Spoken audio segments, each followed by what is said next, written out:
The great dome of the Galactic Council stretched high above the meeting chamber. Light from 3 different suns streamed through the crystal walls, casting rainbow colors on the floor. Representatives from 47 different species sat in their special chairs, each one designed for their unique bodies. Elder Vexithara stood in the shadows near the back wall. The ancient being looked like a walking crystal tree, with branches that glowed soft blue. Vexithara was old, even by the standards of the long-lived Kethmori people. The elder had seen 1,000 years pass, had watched civilizations rise and fall across the galaxy. Today, the council was discussing boring things, trade routes between star systems, who could mine asteroids where, which species had to pay taxes to which other species. Vexithara had heard these same arguments for centuries. But then something changed. A young officer from the Coraxian Empire stood up. His name was Commander Zeftal, and his reptilian scales gleamed green under the dome lights. He held up a datapad and spoke in his harsh, grating voice. "The exploration fleet has found a new species," Zeftal announced. "They live on a small blue planet in the outer spiral arm. They call themselves humans." The chamber filled with the sounds of different species talking to each other. Some clicked their mandibles. Others made whistling sounds. A few growled low in their throats. New species were always interesting news. Zeftal continued his report. "These humans are weak creatures. They have no natural weapons like claws or fangs. Their skin is soft and tears easily. They have no armor plating or scales. They cannot breathe underwater or survive in space without suits. They have only just learned to travel between stars, and their ships are slow and primitive." Many representatives laughed at this description. The sound echoed strangely in the dome, mixing the laughter of dozens of different species. High Chancellor Quilneth rose from her throne-like chair. She was 12 feet tall, with 6 arms and a head like a giant ant. Her voice buzzed when she spoke. "These humans sound harmless. Perhaps they will make good servants for more advanced species." More laughter filled the chamber. Several representatives nodded their heads or whatever body parts they used to show agreement. But Elder Vexithara felt a chill run through her crystal body. The description of these humans stirred old memories, ancient fears that she had hoped never to face again. She stepped forward from the shadows.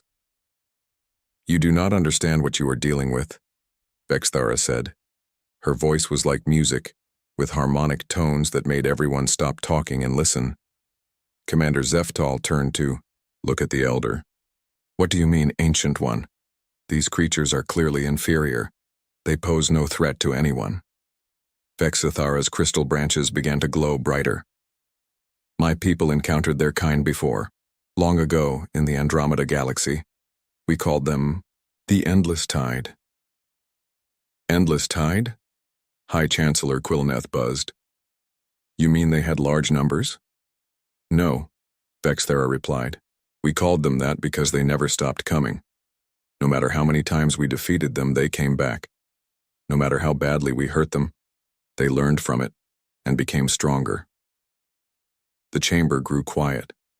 Even the background hum of the life support system seemed to fade. Zeftal laughed, but it sounded forced. "Elder, with respect, you speak of legends, stories told to children. These humans are real, and they are weak. Look at the evidence." He held up his datapad again. "They fight each other constantly on their own planet. They pollute their own air and water. They cannot even agree on simple things. How could such creatures be dangerous to us?" Other representatives began to murmur agreement. The fear that Vexithara's words had created started to fade. But the elder pressed on. "That is exactly why they are dangerous. They fight each other because they are always learning how to fight better. They solve problems by trying many different solutions. They never give up, even when giving up would be smart." "Surely you exaggerate," said Ambassador Krelmoth, a slug-like being who spoke through slime bubbles. "No species can be truly unstoppable." Vexithara's glow dimmed as she accessed memories from centuries past. "In Andromeda, we fought them for 300 years. We won every major battle. We controlled every important planet. Our technology was far superior to theirs.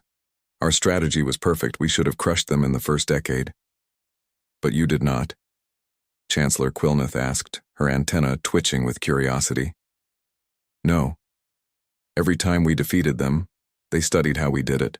Every time we destroyed their fleets, they built new ones that were harder to destroy. Every time we conquered one of their worlds, they learned better ways to defend the others. They turned our victories into their education. The chamber was completely silent now. Even the artificial gravity seemed to hold its breath. What happened in the end? Whispered a small, furry representative from the Talaxian Union. We made peace, Vexthara said simply. We realized that we had two choices. We could spend forever trying to defeat them, watching them grow stronger with each defeat, or we could learn to live with them as equals. Commander Zeftal slammed his fist on his desk. This is foolish talk. The humans we have found are primitives. They barely have space travel. They have no weapons that could threaten a modern starship. The Elder speaks of myths and legends, not reality. Many representatives nodded agreement. The practical here and now facts seemed more believable than ancient stories. Vexithera sighed, a sound like wind chimes in a gentle breeze. You see only what they are now, not what they will become. Humans do not stay primitive. They change faster than any species I have ever encountered. Change how? Asked Chancellor Quilneth. They adapt. If you show them a better tool, they will build an even better one. If you teach them a new way to fight, they will invent 3 ways to fight better. If you give them a problem they cannot solve, they will find a way to change the problem itself. Zeftal's scales rattled with annoyance. Even if this were true, they are too far away to matter. They live on the edge of nowhere. It will be centuries before they could reach our core worlds if they ever do. Distance means nothing to them, Vexthara warned. In Andromeda, we thought the same thing. We believed their small, slow ships could never threaten our mighty empire. But humans do not think like we do. They do not see a vast distance and say it is impossible to cross. They see it and ask how long it will take. The Elder's crystal body pulsed with urgent light. I beg you, honored representatives, listen to this warning. If you choose to fight these humans, you will not destroy them. You will only teach them how to destroy you. The only way to deal with humans is to make them your friends or to leave them alone entirely. But the moment of fear had passed. The representatives were already turning back to their normal business. Commander Zeftal was putting away his datapad. Chancellor Quilneth was calling for the next item on the meeting agenda. The Elder's concerns are noted for the record, Quilneth buzzed. Now, shall we discuss the mining rights dispute between the Vegan colonies and the Centauri Federation? Elder Vexithera stepped back into the shadows. She had tried to warn them.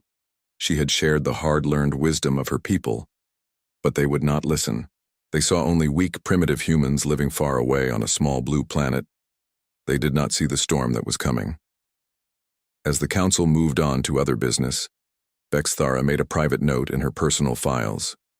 The date, the time, and a simple message. The warning was given. They chose not to hear it. May the galaxy forgive us for what happens next. The ancient being stood quietly in the shadows, watching the representatives argue about trade routes and mining rights. None of them understood that they had just made the most dangerous decision in galactic history. They had decided to ignore the humans. Captain Thanacor stood on the bridge of his warship, watching the small human vessel on his main screen. The ship looked pathetic compared to his mighty dreadnought. His vessel was 5 miles long, covered in armor plating that could stop asteroid impacts. Weapon ports dotted its hull like angry eyes. The human ship was tiny by comparison, maybe the size of his shuttle bay. Look at that piece of junk, laughed Lieutenant Vexcar from the weapons station. It has hull patches everywhere. The engine housing looks like they built it from spare parts. Thanacor nodded his massive reptilian head. 3 months had passed since the council meeting where that old crystal creature had tried to scare everyone with ancient stories. But here was reality. These humans were exactly what Commander Zeftal had described. Weak, primitive, and easy to crush. Open communications, Thanacor ordered. The face of a human female appeared on his screen. She had short brown hair and wore a simple blue uniform. Her skin looked soft and fragile. No scales, no natural armor, no visible weapons. Thanakor could probably tear her apart with his bare claws. "I am Captain Sarah Chen of the Earthship Persistence," the human said. Her voice was calm, but Thanakor could hear the fear underneath. Good. Fear made species easier to control. "I am Captain Thanakor of the Caraxian Imperial Fleet," he growled. "You have entered Caraxian space without permission. This is a serious crime." The human woman looked confused. "I'm sorry, but we had no idea this was claimed territory. Our star charts show this region as unexplored space. We're just conducting a scientific survey of the Kepler mining colony." Thanakor's laugh was like grinding stones.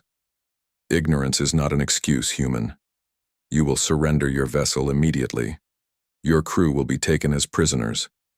Your technology will be studied and absorbed into the Caraxian Empire." Captain Chen's face hardened slightly. "Captain, we're explorers, not conquerors. We'll gladly leave your space if you'll just tell us the boundaries. We don't want any trouble." "Trouble?" Thanakor roared. "You are trouble, human. You exist, without permission from your superiors. You fly through space without proper authority. You dare to speak to a Caraxian captain as if you were equals." The human captain took a deep breath. "We're not your subjects, Captain. We're citizens of Earth, representing humanity in peaceful exploration. We won't surrender our ship, but we will leave your territory immediately." Thanakor could not believe what he was hearing. This tiny, weak creature was refusing to submit. Species with 10 times more firepower had surrendered immediately when faced with a Caraxian dreadnought. What made these humans think they could defy him? "You misunderstand your situation," Thanakor said slowly. "You have no choice in this matter. Look at your sensors. My ship has enough firepower to destroy a moon. Your pathetic vessel has weapons. That might scratch my paint." Captain Chen looked at someone off-screen, probably checking their tactical displays. When she turned back, her jaw was set in a firm line. "You're right about our firepower," she admitted. "You could destroy us easily, but that doesn't give you the right to do it. And it doesn't mean we'll just give up without a fight." "A fight?" Lieutenant Vexkar burst into laughter. "Captain, shall I show them what a real fight looks like?" Thanakor was about to give the order when the human captain spoke again. "Captain Thanakor, I want you to understand something. If you attack us, you'll win this battle easily. But you'll also be making a big mistake." "What mistake?" Thanakor asked, curious despite himself. "You'll be showing humanity exactly what we're up against," Chen said quietly. "Every detail of your ship, your weapons, your tactics. My crew will record everything right up until the moment we die, and that information will make it back to Earth." Thanakor laughed again. "So, let your people know how easily we destroyed you. It will make them fear us." Captain Chen shook her head. "No, it won't. It will teach them how to beat you." "Impossible," Vexkar shouted. "You're primitives. You can't match Caraxian military technology." The human captain looked sad rather than afraid. "Maybe not today. But humans learn fast. We'll study every weapon you use on us. We'll analyze every tactical move you make. We'll figure out your weaknesses and build ships specifically designed to exploit them." "Your threats are amusing," Thanakor said, "but empty. Fire the plasma cannons, end this." The bridge of the Persistence lit up like a star as the Caraxian weapons struck. The human shields lasted maybe 10 seconds before failing completely. The hull began to crack and burn. Atmosphere vented into space through dozens of holes. But even as her ship died around her, Captain Chen never stopped working. Her crew continued to scan the Caraxian vessel, recording every energy signature, every weapon frequency, every tactical pattern. The bridge was filling with smoke, but she kept talking into her communication device. "This is Captain Chen. Final log entry. We are under attack by a Caraxian dreadnought. Sending all tactical data now. The enemy uses plasma-based weapons with a frequency of..." Her voice was cut off as another blast tore through the bridge. Thanakor watched the human ship break apart. pieces of metal and technology scattered in all directions. There were no escape pods, no survivors. The humans had fought until the very end, recording everything even as they died. Well, that was easy, Lieutenant Vexikar said. The Elder's warnings were complete nonsense. These humans are no threat to anyone. But Captain Thanakor felt strangely uneasy as he watched the debris field. Something about the human captain's final words bothered him. She had not begged for mercy or tried to bargain for her crew's lives. Instead, she had focused entirely on gathering information. "Sir?" Vexkar said. "Shall we return to base?" "Yes," Thanakor replied. But he ordered the ship's computers to make a complete record of the engagement. Something told him this would not be the last time the Caraxian Empire heard from humanity. He was right, but not in the way he expected. 6 months later, Thanakor was drinking victory ale in the officers' mess when alarms began blaring throughout the ship. He rushed to the bridge to find chaos. Dozens of ships were approaching the Caraxian border, and they were definitely human. But these were not like the Persistence. These ships were sleek and deadly-looking.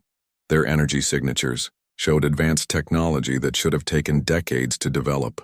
Most disturbing of all, their formation and tactics seemed specifically designed to counter Caraxian advantages. "How is this possible?" Admiral Krikstar demanded over the communication system. "Our intelligence said the humans were primitives." Thanakor stared at the tactical display with growing horror. Every single human ship was designed to fight Caraxian vessels. Their hulls were built to resist plasma weapons. Their shields used frequencies that deflected Caraxian energy blasts. Their weapons targeted the exact weak points in Caraxian armor. "They learned," Thanakor whispered. "The human captain said they would learn, and they did." The lead human ship opened communications. The face that appeared on screen looked familiar. It was an older human male, but he had the same determined expression as Captain Chen.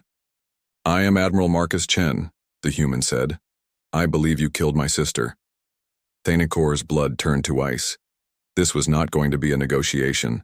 The battle lasted 3 hours. When it was over, half the Caraxian fleet was destroyed or crippled. The humans had fought with precision and fury that defied explanation. They knew exactly where to hit, exactly when to strike, exactly how to turn Caraxian strengths into weaknesses. As his own ship burned around him, Thanakor managed to send one final message to the Caraxian home fleet. "Do not underestimate them," he gasped into his communicator. "They learn from everything. They never forget. They never forgive." The message was received, but like Elder Vexithera's warning months earlier, it came too late to change anything. The galaxy was about to learn what happened when you taught humans how to fight. News of the Caraxian defeat spread through the galaxy faster than light itself. In trading posts and diplomatic stations across 100 star systems, beings who had never heard of humans suddenly knew their name. The impossible had happened. A primitive species had destroyed an entire Caraxian battle fleet. Ambassador Krelmoth slithered into the emergency council session, his slug-like body leaving a trail of nervous slime. "This cannot be accurate," he bubbled through his breathing holes. "The reports must be wrong. Humans destroyed 17 Caraxian warships? Impossible." But High Chancellor Quilneth had the verified battle recordings displayed on the main screen. Her 6 arms moved restlessly as she processed the information. "The evidence is clear, Ambassador. These humans have somehow developed advanced military technology in just 6 months. Their ships show capabilities that should have taken decades to achieve." Elder Vexithera stood quietly in her usual spot near the back wall. Her crystal branches glowed with a dim, steady light that might have been satisfaction or sadness. The other representatives were finally seeing what she had tried to warn them about, but the lesson was coming at a terrible price. "How did they advance so quickly?" demanded General Thorax of the Insectoid Collective. His compound eyes reflected the battle images as human ships tore through Caraxian formations. 6 months ago, they had primitive chemical rockets. Now they field weapons that can penetrate military-grade armor. Elder Vexithara finally spoke, her musical voice cutting through the worried chatter. "They did what humans always do. They learned. But learning takes time, protested Ambassador Krelmoth. Technological development follows natural laws. You cannot simply jump from primitive to advanced overnight. You can, if you are willing to sacrifice everything for knowledge, Vexithara replied. When the Caraxians destroyed that first human ship, they provided a complete tactical analysis of their capabilities. Every weapon signature, every defense frequency, every tactical pattern. The humans took that information and redesigned their entire approach to warfare. The recordings showed human ships moving with deadly precision. Their formations were perfect, counters to Caraxian tactics. Their weapons targeted specific weak points in Caraxian armor designs. It was as if they had studied Caraxian military doctrine for years, instead of months. This Admiral Chen, Chancellor Quilneth buzzed, reviewing the communication logs. He said he was avenging his sister, the captain who died in the first encounter. Revenge, whispered Representative Zilthar of the aquatic domains. They are motivated by revenge. No, Elder Vexthera corrected gently. They are motivated by something much more dangerous than revenge. They are motivated by the absolute refusal to let the same thing happen again. The chamber fell silent as beings processed this distinction. Explain, ordered Chancellor Quilneth. Vexithara's crystal form brightened as she accessed ancient memories. Revenge seeks to cause equal pain, but humans seek to prevent future pain. When they lost that first ship, they did not just want to hurt the Caraxians. They wanted to make sure no other human ship could be destroyed the same way. So they built better defenses? Asked General Thorax. They built everything better. New ships, new weapons, new tactics, new strategies. In 6 months, they transformed their entire civilization from explorers into warriors. Every human became part of the military effort.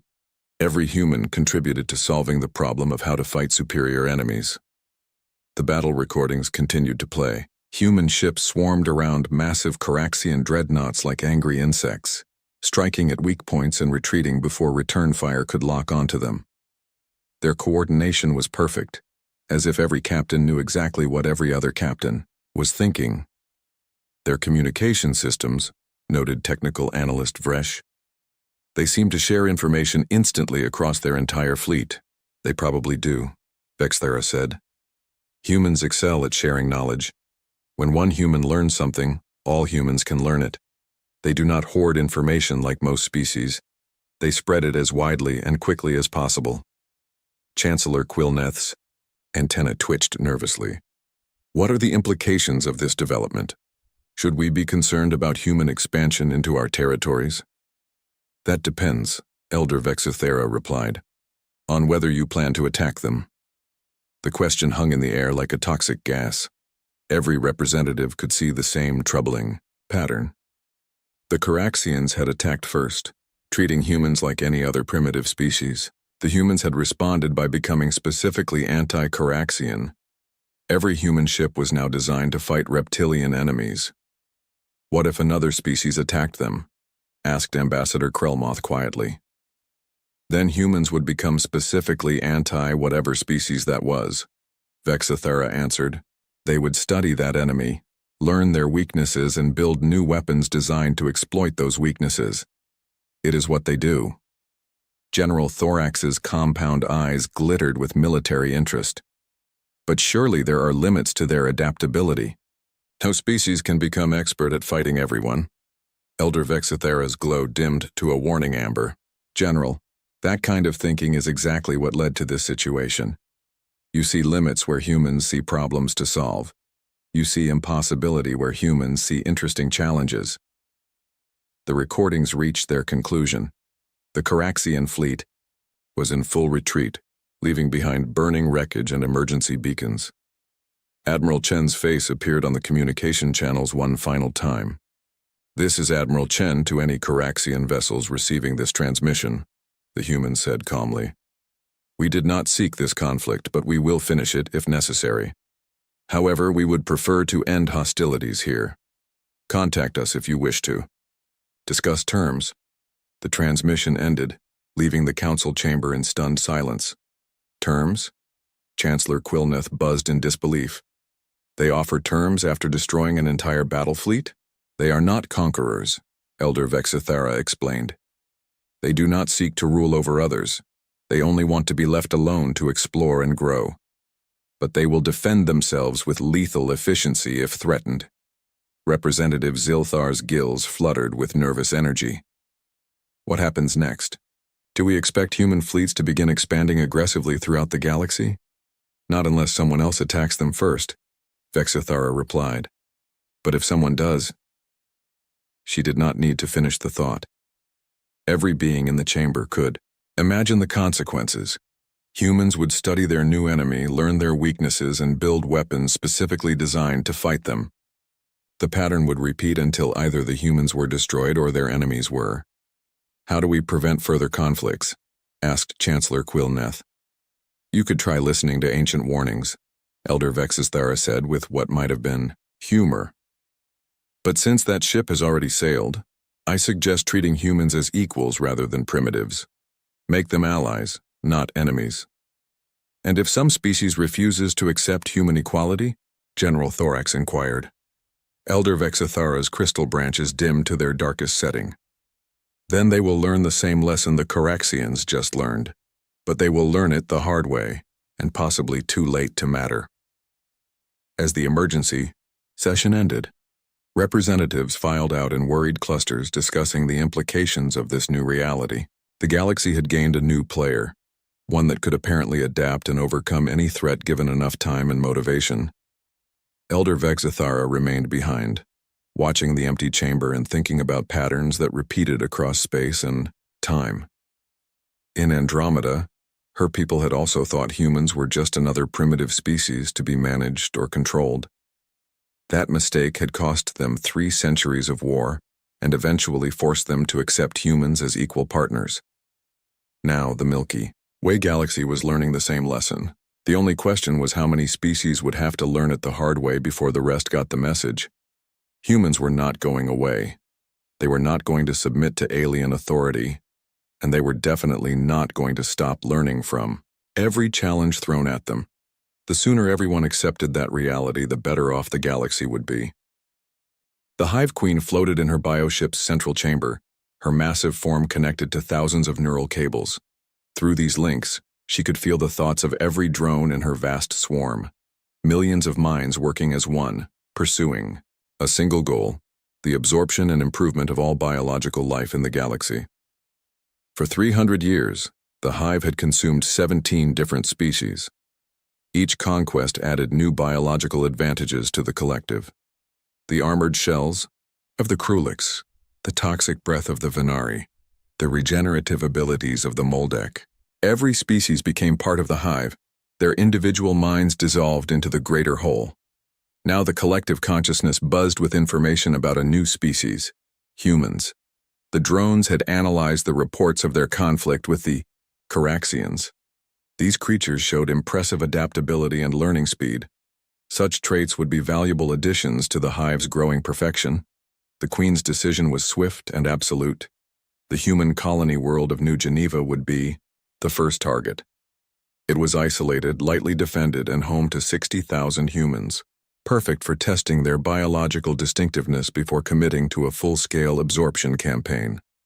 Dr. Elena Vasquez stood on the observation deck of New Geneva's research station, watching the sunrise over the colony's agricultural domes. As the chief scientist for the terraforming project, she took pride in how quickly the settlement was developing. In just 2 years, they had turned a barren rock into a thriving world. The morning routine was interrupted by proximity alarms. Elena rushed to the sensor station where technician Morrison was staring at his displays with growing alarm. "What is it?" Elena asked. "Unknown contacts approaching from the outer system," Morrison replied, his voice tight with concern. 37. Vessels, biological configuration, they're not matching any known ship designs. Elena felt her stomach drop. After the Coraxian incident, every human colony had been placed on high alert. These unknown ships could mean anything from traitors to conquerors. "Send a standard greeting," she ordered. Let them know we're a peaceful scientific colony. The HYF response came not in words but in action. The alien vessels suddenly accelerated toward New Geneva at impossible speeds. Their organic hulls pulsed with strange energies, and from their bellies they began launching thousands of smaller objects toward the planet's surface. Spores, whispered Morrison, checking his readings. They're releasing biological spores into our atmosphere. Elena activated the colony's emergency protocols. All citizens to the underground shelters immediately. Seal all atmospheric systems. This is not a drill. But it was already too late. The hive's spores were designed to penetrate any biological environment. They passed through air filters, seeped through sealed doors, and began their work on contact with human tissue. The first colonist to be affected was Sarah Kim, a botanist working in Agricultural Dome 3. She felt a strange tingling in her skin, followed by a warm sensation spreading through her body. Her mind began to feel crowded, as if other thoughts were trying to squeeze in alongside her own. Something's wrong, she radioed to the emergency center. I can hear voices, lots of voices. They're not speaking, but I can hear them thinking. Within minutes, the same report came from colonists across New Geneva. The hive spores were doing what they had done to 17 previous species, beginning the biological integration process that would add human distinctiveness to the collective. But something was wrong. The hive queen felt it first as a disturbance in the collective consciousness. The human minds were not integrating properly. Instead of dissolving into the greater whole, they remained stubbornly individual. Worse, their thoughts were causing disruption among the existing drones. Sarah Kim's consciousness had become a virus in the hive network. Her memories of human art, music, and literature spread through the collective like wildfire. Drones that had never experienced individual creativity suddenly began to question their orders. Workers stopped in the middle of their tasks to contemplate the beauty of a sunset they had seen through Sarah's memories.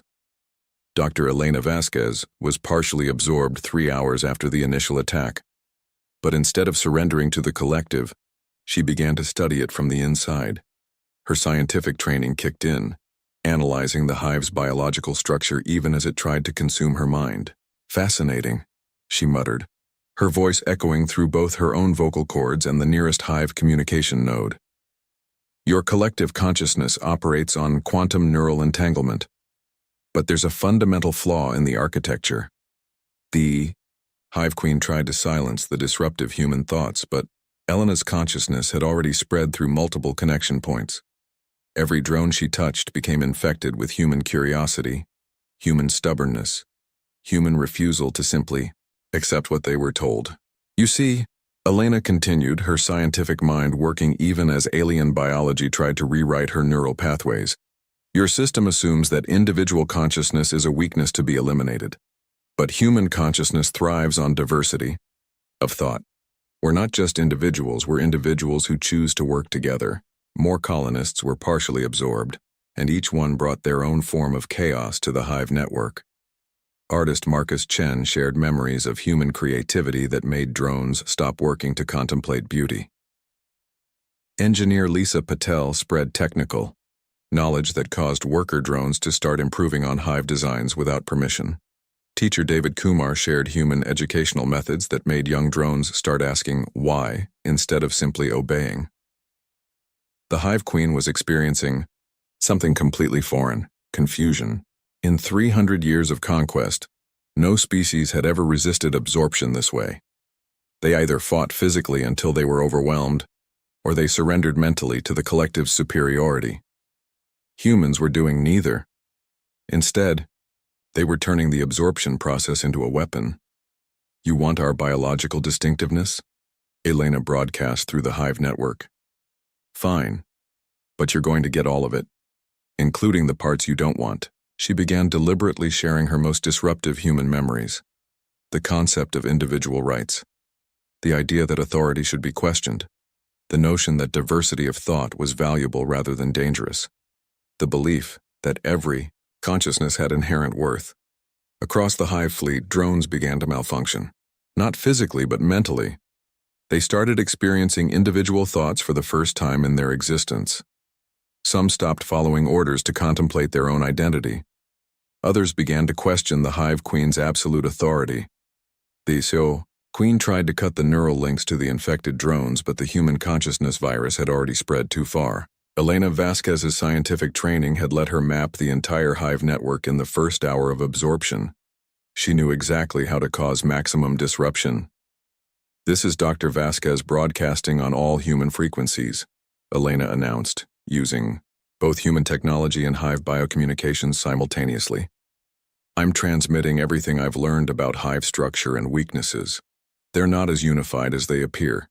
Their strength comes from suppressing individual thought. Introduce chaos, introduce individuality, and their whole system starts to break down." The message reached human space through quantum communication arrays that the Hive hadn't even known existed. Within hours, every human military base, research station, and colony world had detailed information about Hive biology, tactics, and most importantly, their fatal weakness to individual consciousness. The Hive Queen realized her mistake too late. She had tried to absorb humans the same way she had absorbed every other species. But humans were not like other species. They did not see absorption as defeat. They saw it as an opportunity to learn about their enemy from the inside. As the new Geneva colony fought its losing battle against biological integration, they were actually winning a much larger war. Every absorbed human became a spy in the Hive network. Every infected colonist became a weapon designed to spread the virus of individual thought.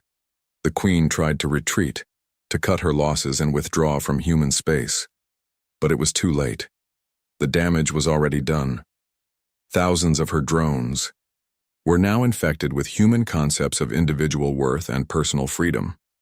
For the first time in 3 centuries, the Hive Collective began to experience internal conflict. Drones started to disobey orders. Workers refused to continue their tasks without explanation. Soldiers began to question the morality of conquest. And in the depths of the collective consciousness, Elena Vasquez continued her scientific observations, learning everything there was to know about the Hive while simultaneously teaching them everything there was to know about being human. The absorption of New Geneva had taken 6 hours. The infection of the entire Hive network with human individuality had taken 7. The galaxy was about to discover that humans could turn even defeat into victory and even conquest into liberation. The Hive had wanted to add human biological distinctiveness to their collective.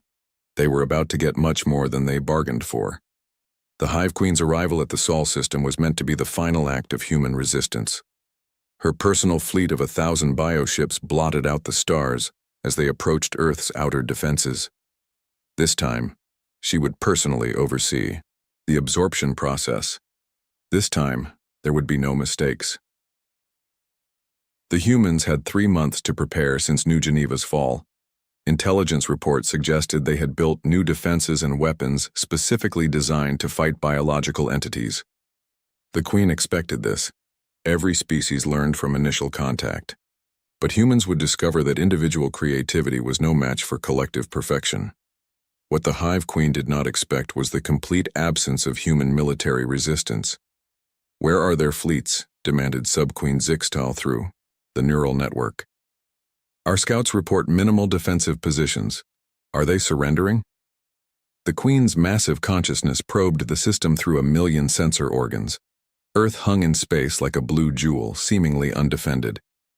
The few human ships in orbit were making no aggressive moves. Some were actually broadcasting welcome messages. "This is Admiral Sarah Martinez of Earth Defense Command," came a transmission from the largest human vessel.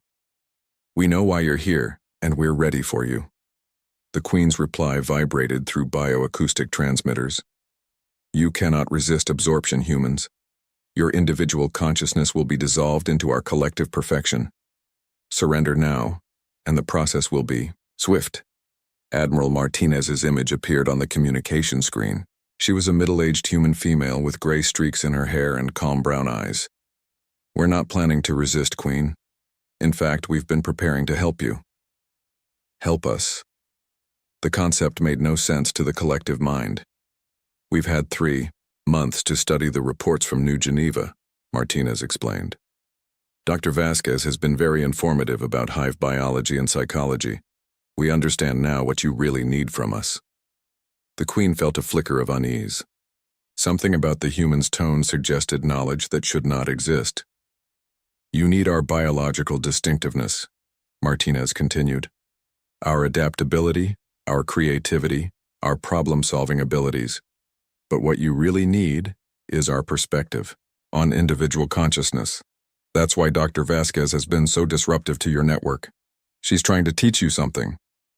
Humans cannot teach the hive, the Queen declared. We are perfection. You are raw material to be improved. Martinez smiled, and the expression sent chills through the collective consciousness.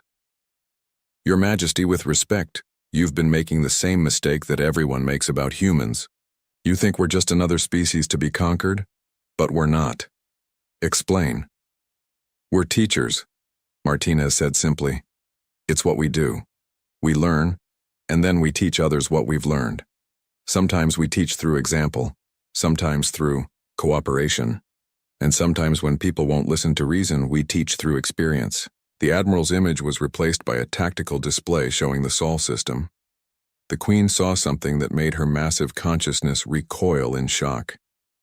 The entire human population of Earth, Mars, the asteroid colonies, and the orbital stations had voluntarily undergone neural modification. We've spent 3 months preparing for your arrival, Martinez's voice continued over the display. Every human in the system has been fitted with neural implants designed to interface with your bionetwork. We're ready to be absorbed, Your Majesty. All of us at once. The Queen's confusion deepened. You seek to overwhelm our network with sheer numbers? Impossible. We have absorbed billions of minds over 3 centuries. Not like these minds, Martinez replied.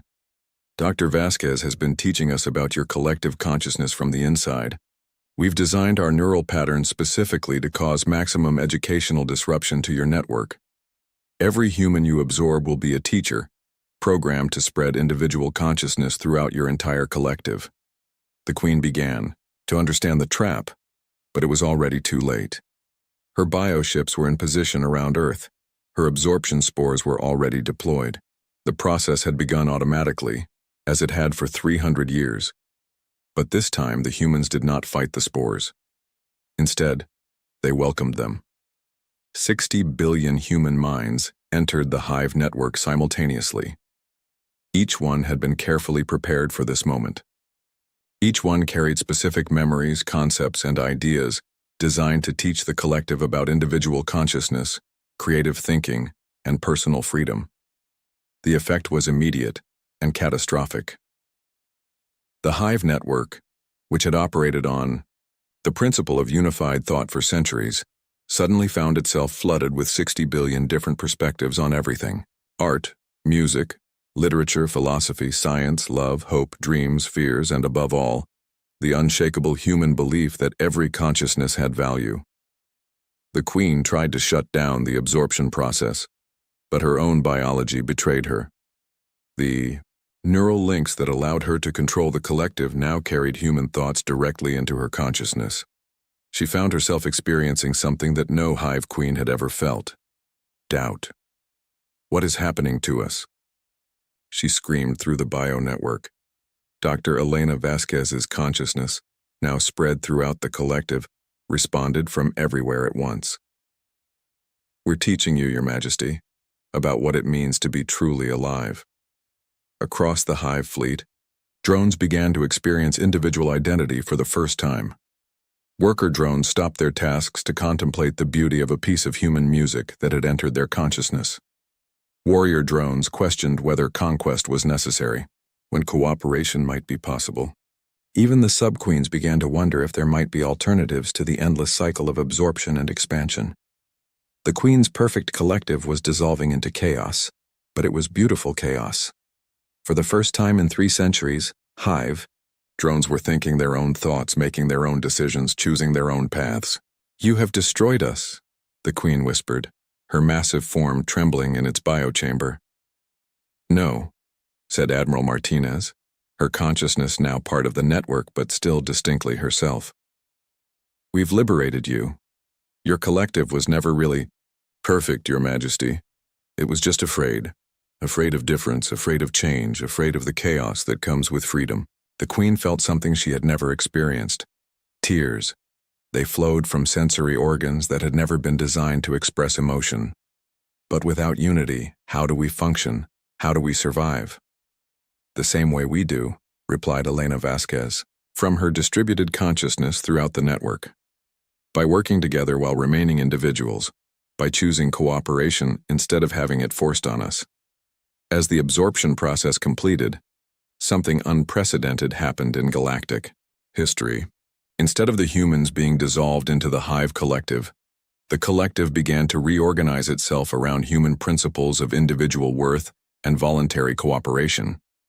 Drones across 1,000 worlds suddenly found themselves free to make choices. Some chose to remain with the collective, but as partners rather than slaves. Others chose to explore individual identity for the first time in their existence.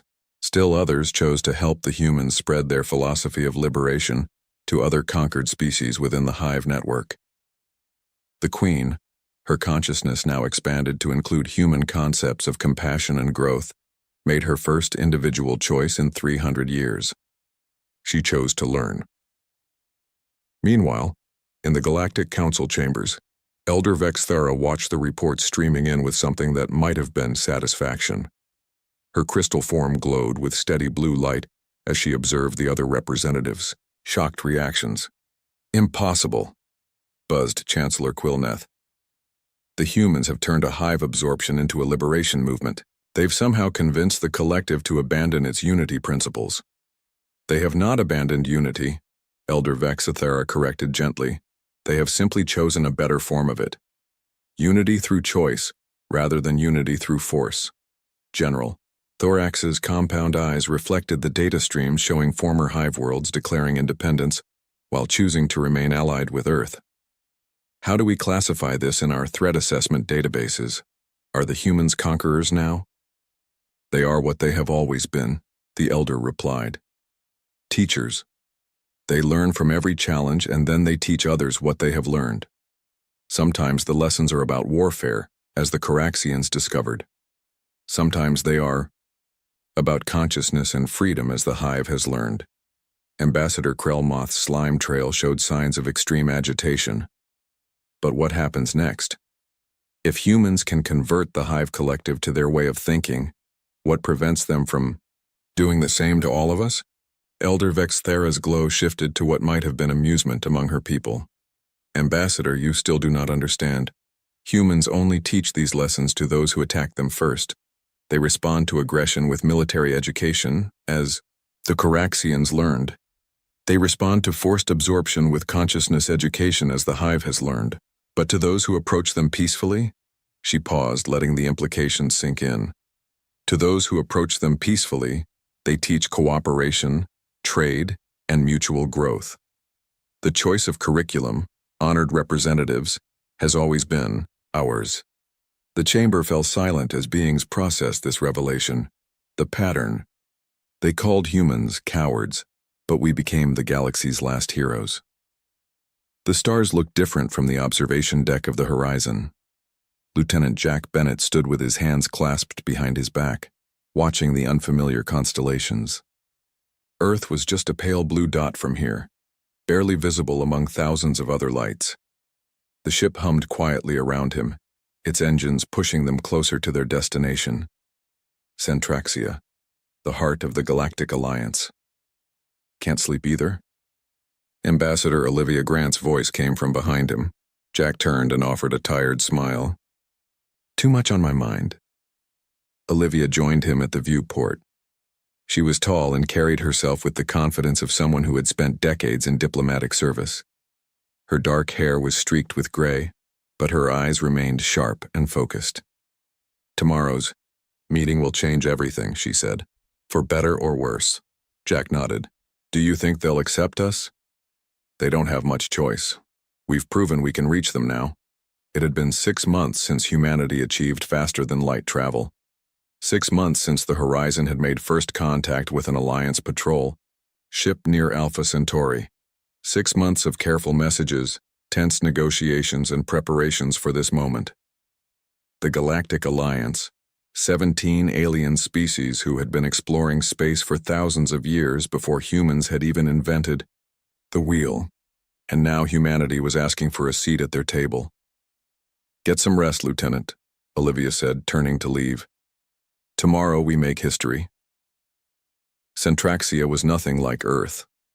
The massive space station hung in orbit around a red giant star, a sprawling construction of metal and crystal that housed representatives from all Alliance species.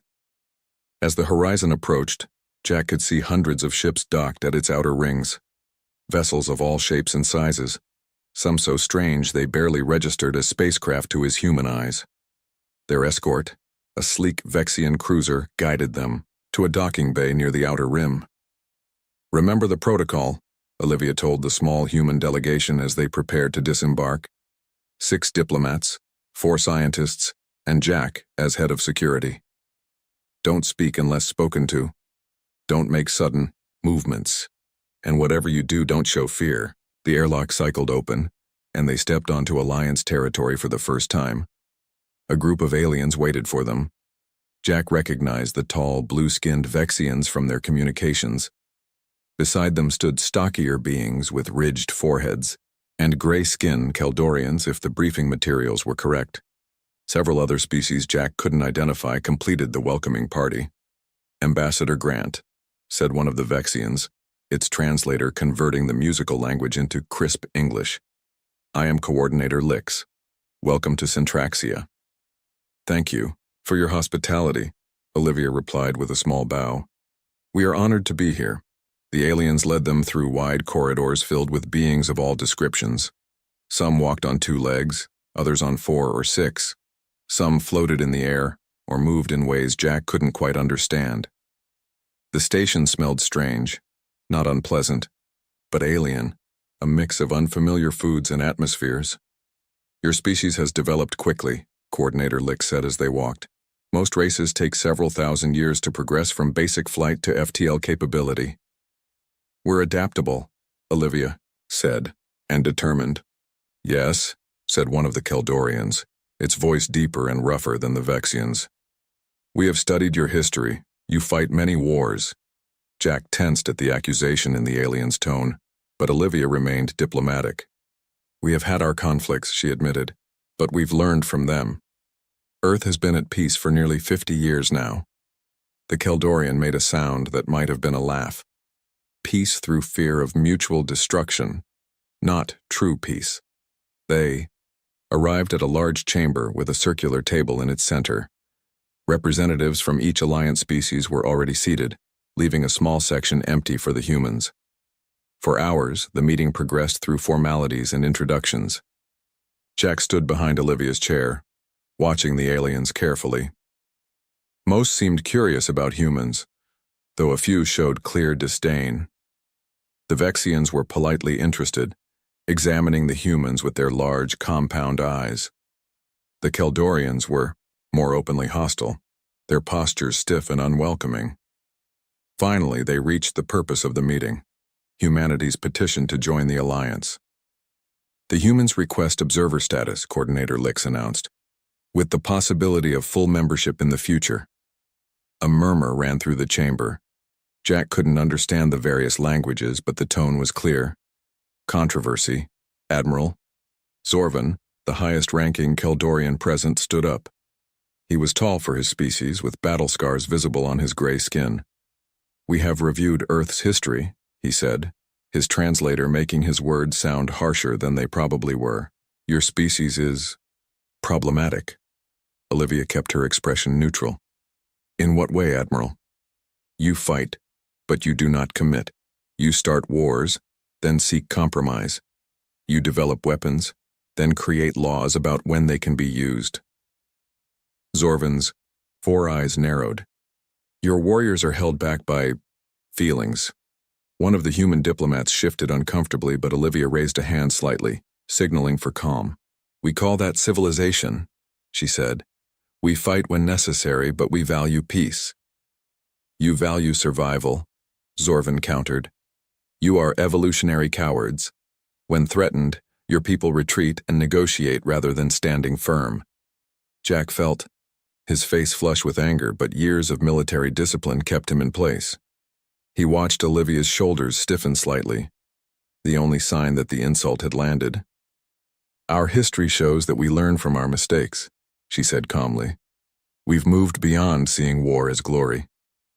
Admiral Zorvin made a dismissive gesture. A species that fears necessary sacrifice cannot be trusted in times of real crisis. The Alliance faces threats you cannot imagine. Then perhaps a fresh perspective would be valuable, Olivia suggested. The debate continued for hours. Some Alliance members spoke in favor of humans, noting their rapid technological development and adaptability. Others sided with the Keldorians, citing Earth's fractured politics and history of internal conflicts. As the meeting finally ended, the verdict was delivered. Humanity would be granted limited trading rights and permission to establish colonies in unclaimed systems near Earth. They would have observer status in the Alliance, but no voting rights. No seat at the table. Perhaps in another century, Coordinator Lix said kindly as he escorted them back to their ship. Your species is young. You have time to mature. On the journey home, Jack found Olivia at the same observation deck where they had spoken before arriving. This isn't over, he said. Olivia nodded, her expression determined. No, it's just beginning. They think we're cowards because we don't fight like they do. Someday, they'll learn that there are many kinds of courage. Jack looked out at the stars, thinking of Earth waiting for their return. And many kinds of strength. Neither of them could have known then how soon that lesson would come, or how high the cost would be. They called humans cowards, but we became the galaxy's last heroes. 5 years passed since humanity's humiliation at the Centraxia summit. Earth had established 7 colonies across nearby star systems. Trade with Alliance species was limited, but growing. Humans adapted to their place in the galactic community, tolerated but not respected. Dr. Allison Wyatt never wanted to be on the frontier. She had planned a quiet career in a lab on Earth, studying alien biology from samples. But when New Montana Colony needed a xenobiologist, the pay was too good to refuse. 3 years into her contract, she still wasn't used to the orange sky or the lighter gravity. She stood in her small lab, staring at images on her display. The pictures showed black, oily patches on the leaves of native plants collected from the valley 10 miles south of the colony. Computer, magnify section C4, she said. The image zoomed in to reveal tiny structures within the black substance. They looked almost like cells, but their behavior was all wrong. They moved with purpose, communicating somehow. Her comm unit buzzed. Dr. Wyatt, we've got more reports coming in. The black stuff is spreading north. I'll be right there, she replied, downloading her findings to her portable unit. Outside, the colony was busy with afternoon activity. New Montana housed about 3,000 people, mostly miners and farmers. A small Alliance trading post operated at the edge of town, run by a pair of Vexians who mostly kept to themselves. Colony Director Sam Peters waited for her at the command center. His weathered face looked grim. Whatever this stuff is, it's killing everything it touches, he said, pointing to a map where black dots marked sightings. Started a week ago at the South Ridge. Now it's less than 5 miles from the colony. Allison studied the map. It's moving too fast to be natural growth and too purposefully.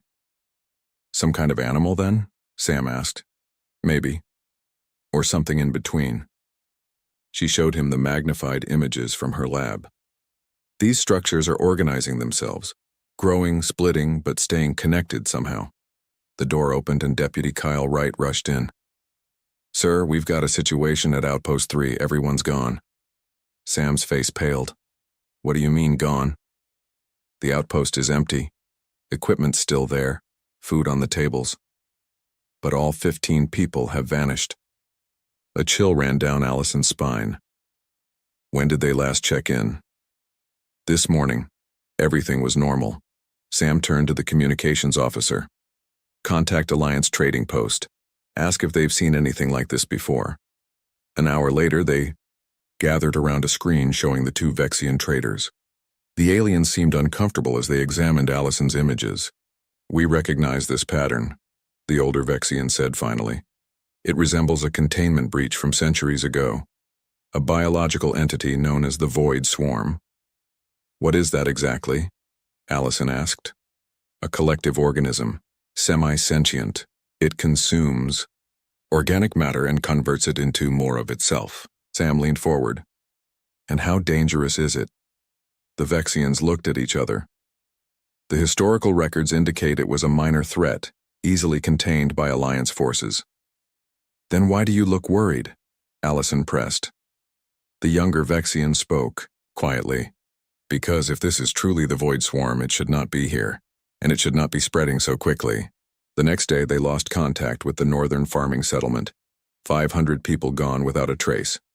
By evening, Alliance ships arrived. A small Keldorian vessel, and 2 Vexian science craft. Commander Trellix of the Vexians met with colony leadership. His blue skin looked pale under the colony's lights as he reviewed their data. This is indeed the Void Swarm, he confirmed.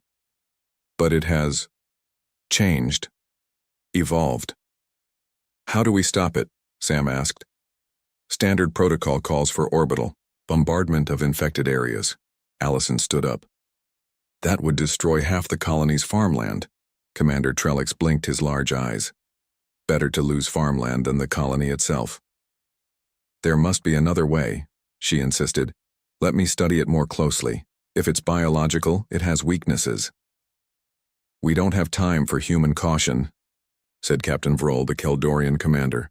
The Alliance contains threats decisively. Sam's eyes narrowed. This is a human colony. We make the decisions here.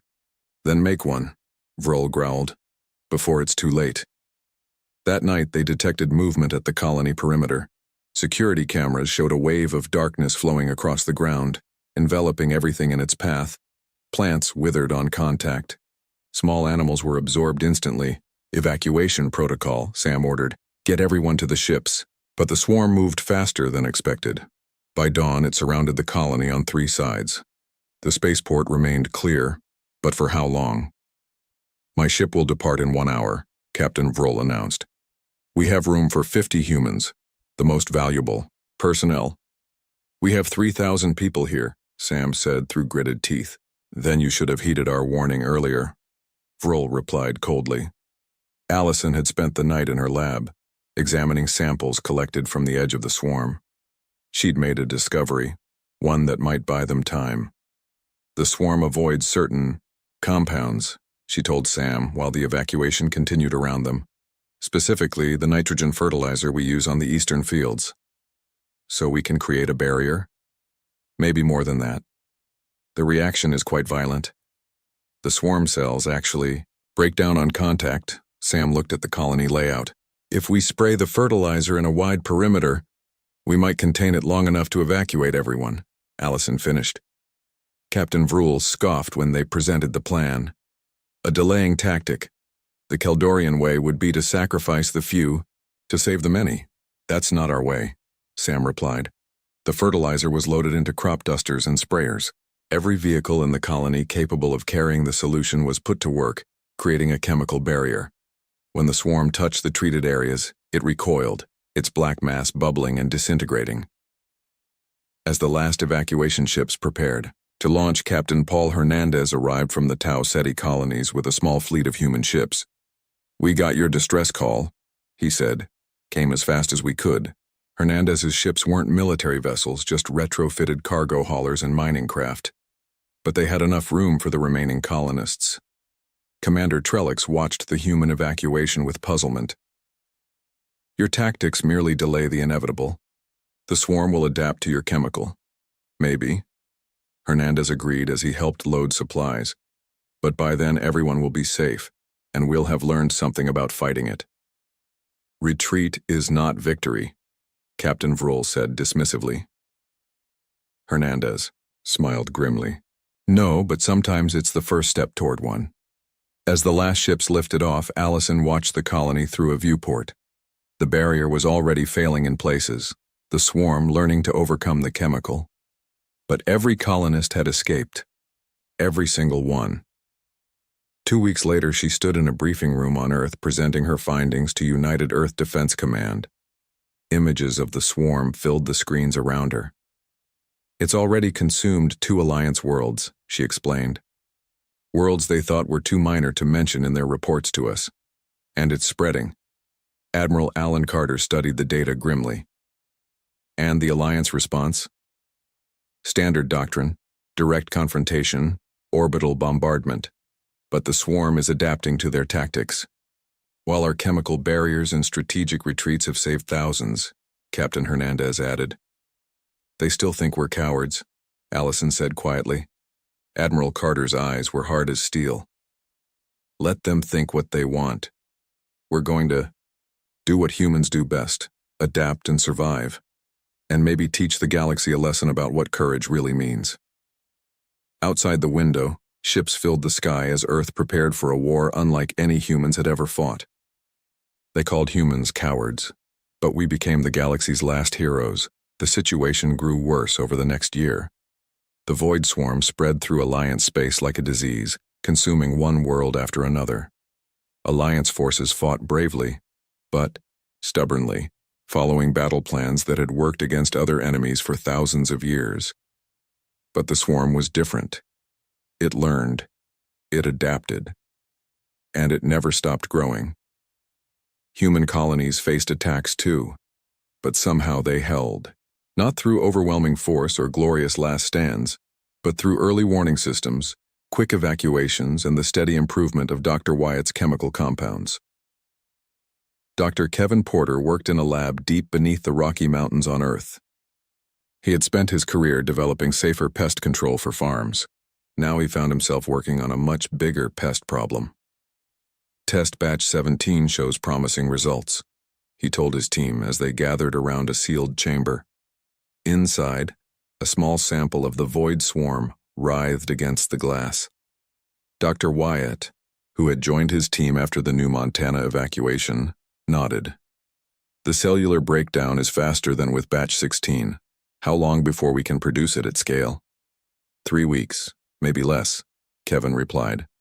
"But we still don't have a delivery system that can spread it widely enough." A young lab assistant spoke up. "What if we don't need to spread it widely? What if we just need to hit the right spot?" Everyone turned to look at her. Kevin raised an eyebrow. "Go on." "Dr. Wyatt's research shows the swarm has a hive-like structure. What if there's a central coordination point? A brain, sort of?" Allison frowned. "We haven't found any evidence of that. It seems to operate as a true collective." "But it adapts so quickly," the assistant persisted. "That suggests some kind of central learning, doesn't it?" Kevin looked thoughtful. "It's worth investigating. If we could find a central node and target it specifically." Their conversation was interrupted by an emergency broadcast. The lab's screens lit up with an urgent message from Alliance Command. "Attention all Alliance worlds and allies. Centraxia Station is under attack. Repeat, Centraxia is under attack by the Void Swarm. This is not a drill." Kevin and Allison looked at each other in shock. Centraxia was the heart of the Alliance, home to billions of beings from all 17 member species. "If it fell, we need to get this compound ready now," Kevin said grimly. "Not in 3 weeks." On Centraxia, chaos reigned. The massive space station had never been designed to repel a biological threat like the swarm. It spread through the lower levels first, moving through maintenance tunnels and ventilation systems. Alliance forces fought back with everything they had. Keldorian warriors stood their ground in key choke points, fighting until they were overwhelmed. Vexian scientists deployed experimental weapons that slowed the swarm but failed to stop it. Council Chairperson Elzar, the highest-ranking official in the Alliance, watched the battle reports with growing horror from the command center. "How did they break through our defenses so quickly?" he asked. Admiral Zorvan, who had once called humans cowards at that first meeting years ago, looked grim. "The swarm has evolved beyond our models. Our tactics are no longer effective." "Then we need new tactics," Elzar insisted. "There is no time to develop new battle doctrine," Zorvan replied. "We must follow the established protocols." But the protocols were failing. Level after level of the station fell to the swarm. The death toll climbed into the millions. Then, unexpectedly, a small fleet of human ships appeared near the station. Leading them was Major Nicole Sanders of the Earth Defense Force. She had been on a diplomatic mission to a nearby Alliance world when the attack began. Centraxia Station, this is Major Sanders of Earth. We're here to assist with evacuation efforts. Admiral, Zorvan's face darkened. We do not retreat. We stand and fight. With respect, Admiral, you're losing this fight. Nicole replied calmly. Let us help save who we can. Chairperson Elzar overruled Zorvan's objections. We accept your assistance, Major. The human ships docked at the upper levels of the station, which were still clear of the swarm. Nicole led a team inside, carrying something that looked like modified farming equipment. What are those devices? Elzar asked when they reached the command center. Sprayers loaded with a compound developed on Earth, Nicole explained. It won't stop the swarm permanently, but it will slow it down enough for us to evacuate the upper levels. And the lower levels? Zorvan demanded. Nicole met his gaze steadily. Based on our scans, they're already lost. I'm sorry. So you would abandon billions to save millions, he growled. That is the cowardice I spoke of years ago. No, Nicole replied. That is the reality of this situation. We save who we can today, so we can fight again tomorrow. Elzar made the difficult decision. The evacuation began, with priority given to civilian population centers and key alliance leadership. Human ships ferried refugees to safety, while Nicole's team set up defensive perimeters using Dr. Porter's compound. As the last evacuation ships prepared to depart, Nicole received a message from her team, who were holding the line. 3 levels down. Major, we've discovered something. The swarm is behaving differently here than in previous encounters. There's a clear coordination pattern. We think there might be a central node on this station. Nicole frowned. Can you pinpoint it? Working on it, but we need more time. She looked at the final evacuation ship, where Chairperson Elzar and the remaining Alliance leaders waited. Then she made her decision. Get those ships out of here, she told her second-in-command. I'm staying with the defense team. But Major, that's an order. Someone needs to collect this data if we're ever going to beat this thing. Admiral Zorvan, who had been listening, stepped forward. I will remain as well. My warriors will hold the line with your team. Nicole nodded, surprised but grateful. Thank you, Admiral. As the evacuation ships departed, Nicole and her team, along with Zorvan's remaining warriors, fought a careful retreat through the station. They collected data on the swarm's movements and tested different concentrations of the compound. Look at this pattern, Nicole said, pointing to a display showing the swarm's flow through the station. It's not random. It's moving toward something. The station's power core, Zorvan realized. It must be attracted to the energy signature. That's it. It's not just consuming organic matter, it's drawn to energy sources. That could be how it coordinates. They fought their way to an observation point above the power core. Below them, the swarm had formed into something new, a pulsing central mass surrounded by tendrils that reached throughout the station. We need to get this information out, Nicole said, quickly packaging their data for transmission. If we can target these energy-seeking nodes in future encounters. The defensive perimeter was failing. The compound was working, but they were running out. Your people fought well, Zorvan said quietly as they prepared for their final stand. I was wrong about human courage. Nicole smiled grimly. Different kinds of courage, Admiral. Different kinds of strength. They transmitted their findings just as the swarm broke through. Their last message included critical information about the newly discovered vulnerability. On Earth, Dr. Porter received the transmission. They did it, he told Allison, his voice thick with emotion. They found the key. Around them, scientists and military personnel began working with renewed urgency. The sacrifice of Nicole Sanders and her team would not be in vain. And in the ships fleeing Centraxia, Chairperson Elzar made a difficult decision. For the first time in the Alliance's history, they would retreat to a human world, to Earth itself. The Species that had called humans cowards would now place their survival in human hands. They called humans cowards, but we became the galaxy's last heroes. Earth was not prepared for the flood of refugees.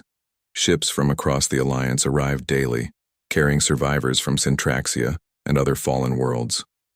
Temporary settlements sprang up in deserts and plains.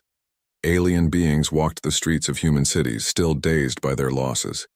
Admiral Diane Rogers watched from the window of United Defense Command headquarters as another transport landed at the spaceport below. At 55, she had spent her entire career preparing Earth for possible alien threats. But not like this. Not as a sanctuary. "Admiral, they're ready for you," her aide said from the doorway. Diane nodded and straightened her uniform.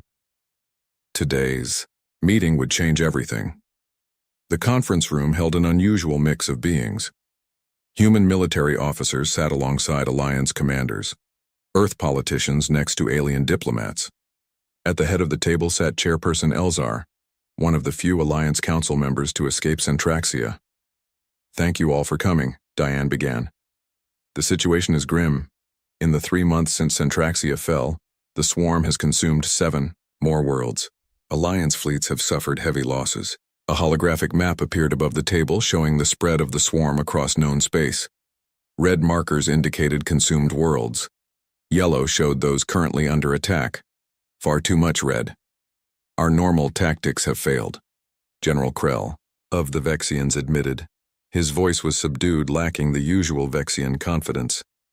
"The swarm adapts to each weapon we deploy, which is why we need a new approach," Diane said. "I've reviewed Major Sanders's final data transmission from Syntraxia. Combined with Dr. Porter's research, we've developed what we call the Aegis Protocol." She touched a control, and the hologram changed to show a complex battle plan. It wasn't like any Alliance strategy the aliens had seen before. "This doesn't show a path to victory," complained Commander Drixon of the Keldorians. "It appears to be a series of retreats." "Strategic withdrawals," Diane corrected, "combined with targeted strikes against the energy-seeking nodes Major Sanders identified." "You would give up territory willingly?" Drixon asked, his 4 eyes blinking in confusion. "When necessary, yes.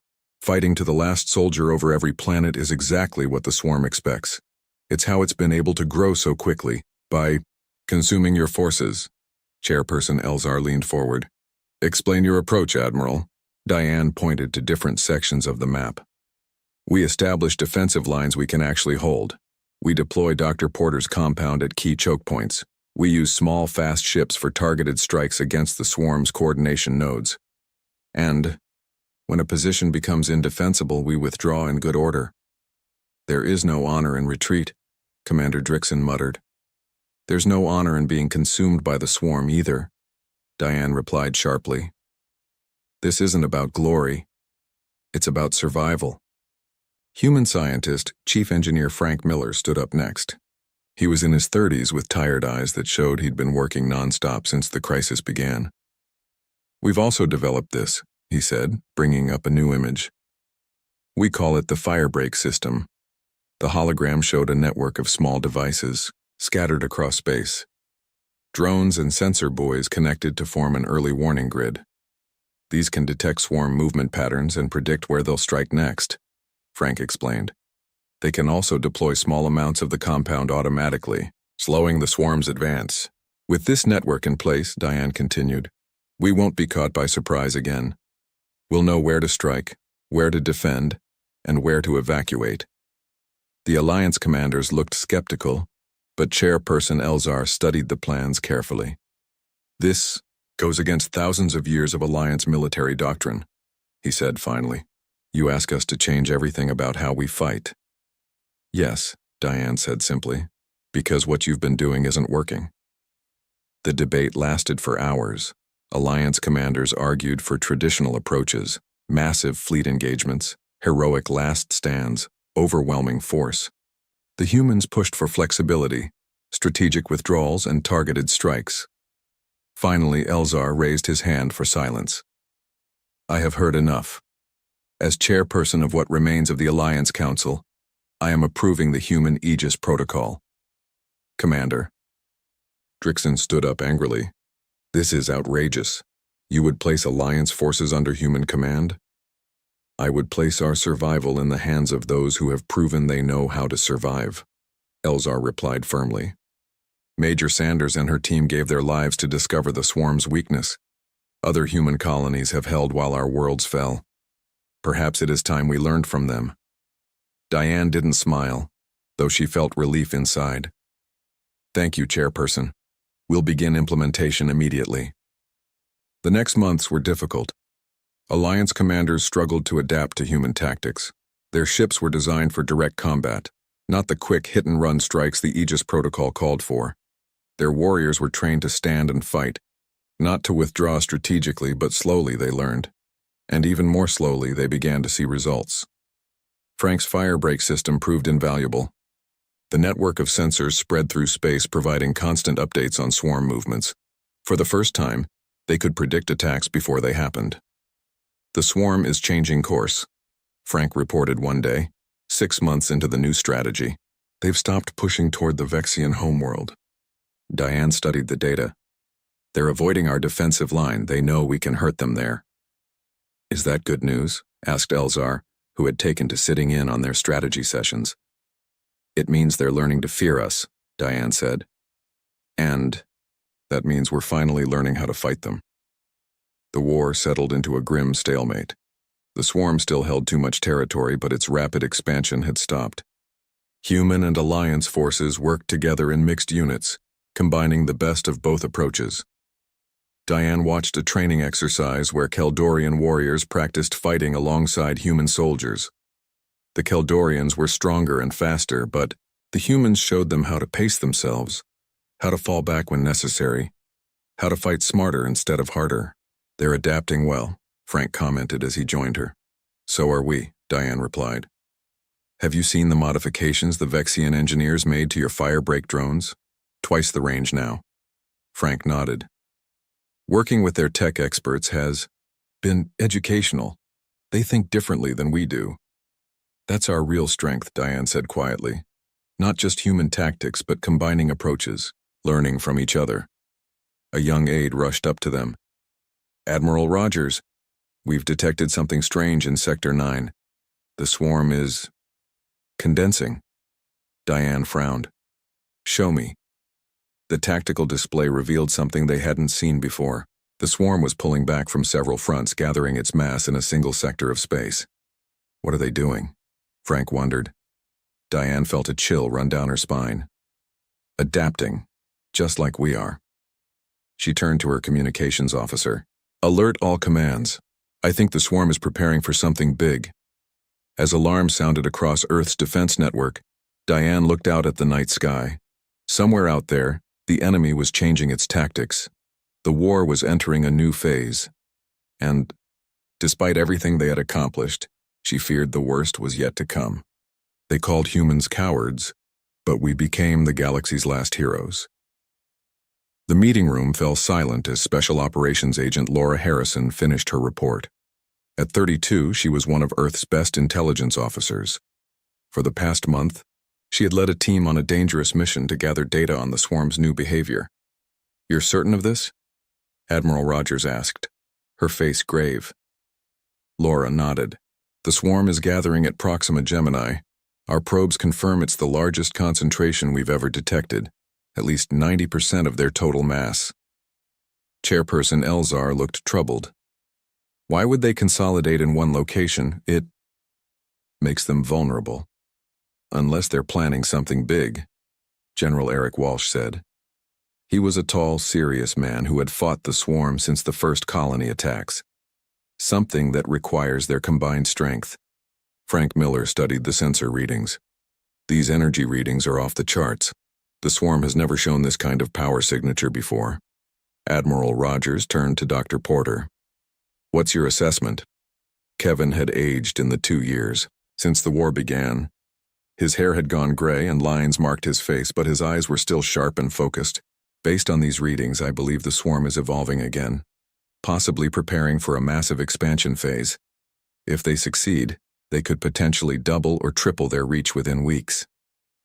The room erupted in concerned voices. Admiral Rogers raised her hand for silence. Can your compound stop them? Kevin hesitated. The latest version is effective, but delivery remains the problem. We've never had to hit such a large concentration before. Then we hit them with everything, said Commander Drixon of the Keldorians. After months of fighting alongside humans, he had become one of their strongest allies. A direct assault with our combined fleets. That's exactly what they're expecting, Laura countered. Our intelligence suggests they've developed specific defenses against our current tactics. General Walsh had been quiet, studying the star charts of the Proxima Gemini system. Now he spoke. What about a small strike team? While the main fleet distracts them from a distance? What kind of strike team? Admiral Rogers asked. A single ship, fast and stealthy. It could approach while the swarm is focused on the fleet, then deploy Dr. Porter's compound directly into their central mass. Kevin looked doubtful. That would be a one-way trip. The ship would have to get too close to escape the reaction. I'll go, General Walsh said simply. Admiral Rogers frowned. Eric, it makes sense, Diane. I know the swarm better than anyone. I've fought them since New Montana. The room fell silent again. Everyone knew what he was proposing. A suicide mission. I'll need volunteers, Walsh continued. People who know what they're signing up for. You'll have them, Commander Drixon said firmly.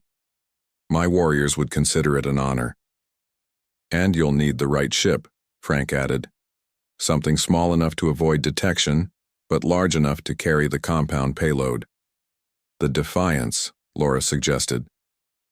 That experimental transport with the stealth systems we've been testing. For 3 days they prepared. The combined fleet gathered, hundreds of ships from Earth and the surviving Alliance worlds. Meanwhile, the Defiance was equipped with special stealth technology and loaded with Dr. Porter's latest compound. General Walsh selected his crew carefully, a mix of humans and aliens who had fought well together. Commander Drixon insisted on joining, along with 3 of his best warriors. 2 Vexian scientists volunteered to help deploy the compound. 5 human specialists completed the team. On the last night before departure, Admiral Rogers visited Walsh in his quarters. The fleet will be ready to launch the diversion at 600, she said. Are you sure about this, Eric? Walsh nodded. He looked calm, at peace with his decision. Someone has to do it. And this is how we win. Not with glory or brute force, but with sacrifice for a purpose. It used to be them calling us cowards, Diane said with a sad smile. Now you're about to perform the bravest act I've ever known. Different kinds of courage, Walsh replied, echoing what had become almost a motto among the human forces. Tell Kevin his compound better work. It will. He's not sleeping until you launch. The next morning, the fleet jumped to the Proxima Gemini system. The Defiance went with them but immediately broke formation, using the commotion of the large fleet's arrival as cover. The swarm responded exactly as they had hoped. It sent massive tendrils toward the fleet, ignoring the small transport ship slipping around the edge of the battlefield. On the bridge of the Defiance, Walsh watched the main view screen as they approached the central mass of the swarm. It pulsed, with dark energy, looking almost like a massive heart. Stealth systems holding, reported one of the human officers. They haven't detected us yet. Compound deployment ready, added one of the Vexian scientists. We'll need to get within 5 kilometers of the central node. Commander Drixon stood beside Walsh watching the readings. In all my years of fighting, I never imagined my final battle would be like this. Creeping up on an enemy instead of facing it head on. Walsh smiled slightly. Having second thoughts? No, Drixon replied. I've learned much from you humans, including that true courage comes in many forms. The Defiance moved closer. 3 kilometers to target, 2 kilometers. Suddenly, alarms blared across the bridge. We've been detected, shouted an officer.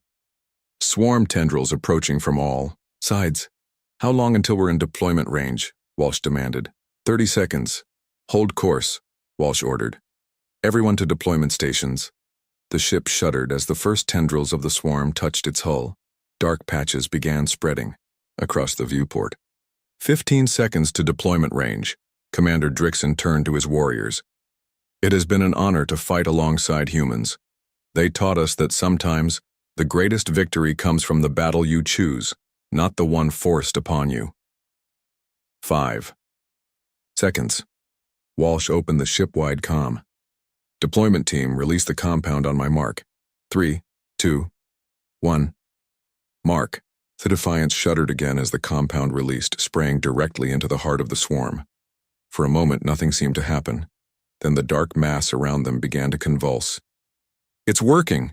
shouted one of the Vexian scientists. "The compound is disrupting their collective intelligence." The ship's systems began to fail as the swarm breached the hull in multiple locations. On the bridge, Walsh continued calmly giving orders, directing the deployment of backup canisters of the compound. His last transmission to the fleet was clear and steady. Compound deployed successfully. The swarm's central intelligence is breaking down. Finish the job, Admiral. Defiance out. From the fleet, Admiral Rogers watched in awe as the massive swarm began to fragment. Without its central coordination, it split into smaller, disorganized pieces that the fleet could target and destroy. "All ships commence attack pattern Aegis," she ordered, her voice thick with emotion. "Let's finish what they started." The battle lasted for hours, but the outcome was never in doubt. Piece by piece, the swarm was contained and eliminated. 3 months later, representatives from all surviving species gathered on Earth to form a new alliance council. This time, humans were not just observers, but full members. A memorial was placed in what had once been United Defense Command headquarters, now the center of the new alliance. It bore the names of everyone who had been on the Defiance, with General Walsh's name at the top. Beneath the names was an inscription that would become famous throughout the galaxy. True courage is not found in fearlessness, but in facing fear for a purpose greater than oneself. The humans taught us this, and in doing so became the heroes who saved us all. Admiral Rogers stood before the memorial, remembering her friend. Beside her, Chairperson Elzar looked thoughtful. "We called you cowards once," he said quietly. "We could not have been more wrong." "We were just different," Diane replied.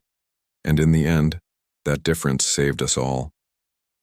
Above them, ships from all species filled Earth's skies, no longer refugees, but partners in a new beginning. A galaxy, changed forever by the courage of those they had once dismissed.